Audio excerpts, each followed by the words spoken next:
Good morning, welcome. সমাজ blog থেকে daily blog নিয়ে এসেছে। এটা হচ্ছে চুরমুর। আগের দিন সন্ধ্যাবেলায় চুরমুর খাওয়া হয়েছিল। চুরমুর কিন্তু কে কে খেতে তোমরা ভালোবাসো, খুবই লোভনীয় একটা। আশা করি সবাই ভালোবাসো এই চুরমুর খেতে। তার মধ্যে আমি আবার একটু এক্সট্রা বাদাম দিয়ে খেয়েছি। আমার বাদাম খেতে ভীষণ ভালো লাগে। এটা হচ্ছে, তারপরে রান্নাবান্না শুরু হয়ে গেছে। এটা হচ্ছে লাল শাক করছি। একটু বেগুন আগে প্রথমে কড়াইতে একটু কালো জিরে ফোড়ন আর বেগুনটা ভেজে নিলাম, দেওয়ার পরে শাকটা দিয়ে দিলাম। তারপরে লাউ ঘন্ট করবো। গোটা জিরে আর কাঁচা লঙ্কা ফোড়ন দেওয়ার পর বড়িটা ভেজে নিচ্ছি। গোটা জিরে আর কাঁচা লঙ্কা ভাজার পর বড়ি দেওয়ার পর একটু নুন দিয়ে দিলাম, একটু হলুদ দিচ্ছি। আর এই লাউ কিন্তু খেতে ভীষণ ভালো লাগে, এই গরমে খাওয়াও ভালো, শরীর ঠান্ডা রাখে। দিয়ে দিচ্ছি হচ্ছে জিরের গুঁড়ো। জিরে আর ধনের গুঁড়ো যদি ডাইরেক্ট তেলে দাও তাহলে কিন্তু একটা সুন্দর ভাজা মশলার একটা স্মেল আসে।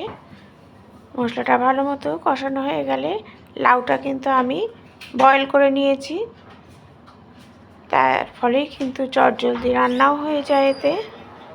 তারপরে লাউটা একটু মজে যাওয়ার পর চিনি দিয়ে দেবো। চিনি দিয়ে গ্যাসটা একদম বাড়িয়ে দেবো যাতে জলটা না কাটে। চিনি দিলে কিন্তু একটু জল বেরোয়, সেই জন্য গ্যাসটা একদম বাড়িয়ে দেবো।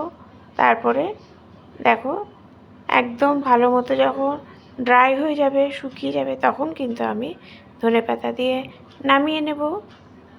এই লাউ খেতে কিন্তু ভীষণ ভালো লাগে, খুবই।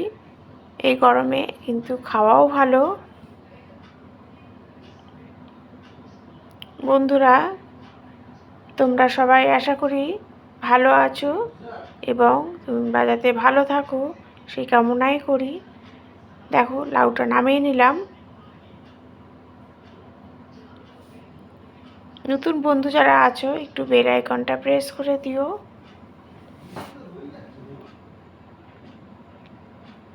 তারপরে করেছি হচ্ছে ইলিশ মাছ, মাথা লেজা সব পেটি সব ছিল, সেটা দিয়ে একটু বেগুন দিয়ে কালো জিরা ফোড়ন দিয়ে ইলিশ মাছটা রান্না করলাম। আর তারপরে খেতে দিয়ে দিচ্ছি।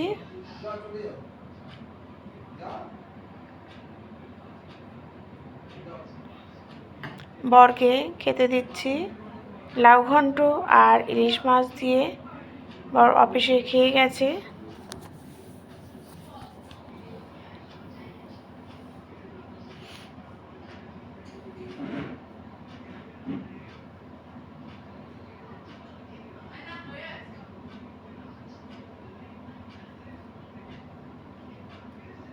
তারপরে একটু আলুর দম করবো।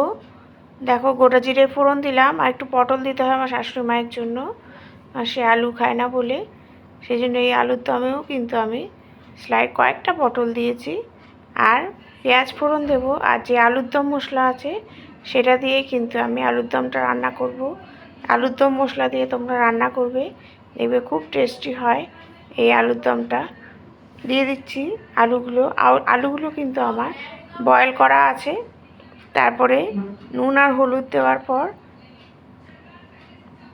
ওই আলুর দম মশলাটা দিয়ে দিলাম, দিয়ে সব কিছু ভালো মতো কষিয়ে নেব। তারপরে কিন্তু একটু টমেটো সসও দেবো। টমেটো সস দিলে খুবই টেস্টি হবে এটা। একটু চিনি দিয়ে দিলাম, দেওয়ার পর মশলাটা আবার কষিয়ে নেব। ব্যাস লাইট জল দেবো, ঢেকে রাখবো। তারপরে রেডি হয়ে যাবে আলুর দম। এবার টিফিনটা বেড়ে দেবো। এটা হচ্ছে মেয়ের টিফিন।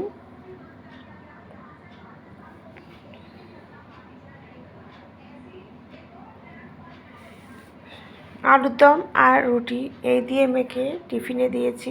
মেয়ে একদম রুটি খেতে চায় না, কিন্তু জানে না রুটি দিচ্ছি।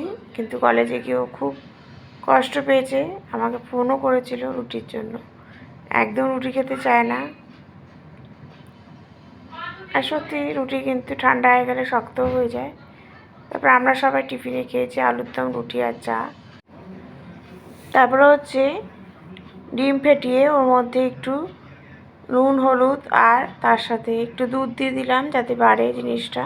একটু টিফিনে খাওয়া হয়েছে পাউরুটি, ডিম পাউরুটি যেটা বলে, বা ডিম টোস্ট বলে, বা ফ্রেঞ্চ টোস্ট বলে, অনেক কিছু বলে এই ডিম পাউরুটিটাকে।